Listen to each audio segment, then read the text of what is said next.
The Yoruba king who took Hitler to court and won. The truth will shock you.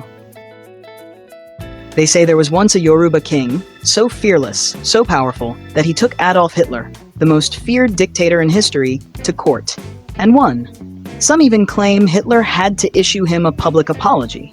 Sounds unbelievable, right? But this story has gone viral across the internet.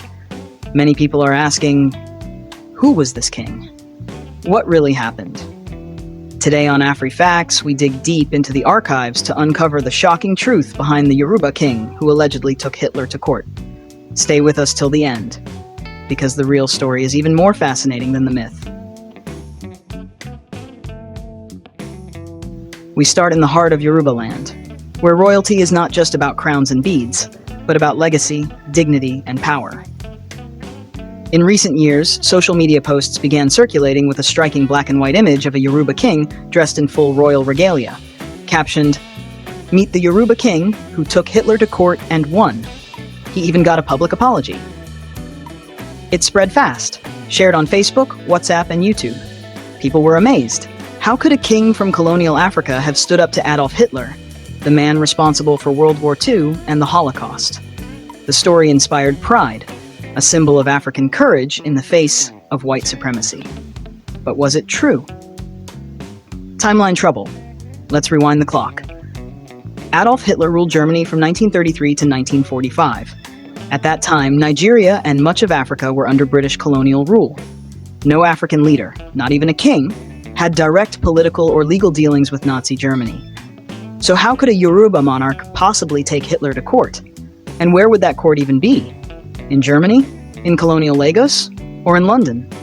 There are no records in German, British, or Nigerian archives showing any legal case or contact between a Yoruba ruler and Hitler. That's our first clue that something doesn't add up. Scene 3. Where the myth may have come from. Now, myths don't just appear out of nowhere. They grow from seeds of truth. During the colonial period, many Yoruba kings did stand up to European powers in real, documented ways. Take, for example, Oba Adeniji Adelele of Lagos, who challenged British colonial authorities over land and traditional rights. Oni Adesoji Aderemi of Ife, the first African governor in Nigeria's history. And King Akarigbo William Adedoyin of Remaland, who defended his people's autonomy against colonial exploitation. These kings were bold, educated, and strategic. They fought the system using diplomacy, law, and intellect. It's possible that stories of these courageous acts evolved over time, and someone exaggerated it, turning a king who defied the colonials into a king who sued Hitler. Why people believe it. But why do so many people believe this story?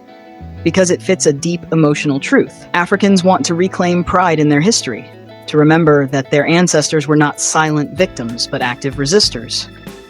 In a world that often portrays Africa as powerless, stories like this offer a sense of victory, even if they're not literally true. It's not about the courtroom or Hitler himself.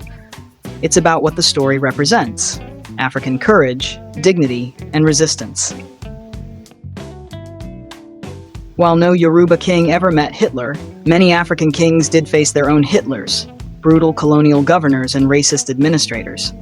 For instance, in Ghana, the Asantehene Prempeh I was exiled for resisting British rule. In Nigeria, King Jaja of Opobo was betrayed and kidnapped by the British after standing up for trade independence. And in Benin, Oba Ovonramwen fought fiercely against British invasion in 1897. These were the real African heroes, kings who faced empires, not myths. So did a Yoruba king ever take Adolf Hitler to court and win? No, it never happened. There's no record, no evidence, and no historical link between any Yoruba monarch and Hitler. But here's the twist. The spirit behind the story is true, because across Africa, kings and leaders did challenge oppression, and some actually won. The myth of the Yoruba king who sued Hitler may not be factual, but it's a powerful reminder that Africa's real history of resistance is far richer than fiction. Don't stop at viral headlines. Dig deeper, question the story, and celebrate the real heroes who stood tall against injustice, right here in Africa. If you enjoyed this video, like, share, and subscribe to AfriFacts, where we tell Africa's forgotten stories. truthfully.